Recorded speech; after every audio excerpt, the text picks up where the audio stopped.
अभी अभी एक लाइव में काजल राघवानी ने बोला है कि भोजपुरी को गंदा में नहीं रखो और विवादों में नहीं रखो।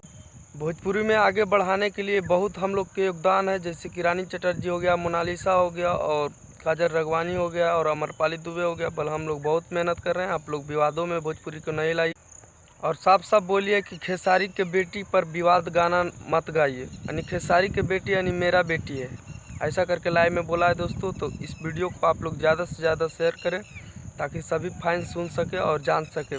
जी हाँ दोस्तों, और बता दें कि काजल राघवानी ने साफ साफ कह दिया है कि यानी खेसारी के बेटी यानी मेरा बेटी कृति पर कभी गाना आप लोग मत गाइए, ऐसा विवाद वाला गाना।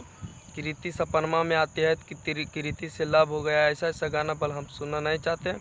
और भोजपुरी में आगे बढ़ाने के लिए हम लोग का बहुत योगदान है और आप लोग गंदा बना के रख रहा है भोजपुरी को, इसलिए भोजपुरी को नाम ऊंचा करो, ऐसा ऐसा गाना मत गाओ, ऐसा ने काजल राघवानी कही है दोस्तों। अगर यह वीडियो पसंद आए तो ज़्यादा से ज़्यादा शेयर कर दीजिए और साथ में हमारे चैनल को अभी तक सब्सक्राइब नहीं किए तो सब्सक्राइब कर लीजिए ताकि ऐसा ही अपडेट आप लोग के मिलता रहे। जय हिंद, जय भोजपुरी।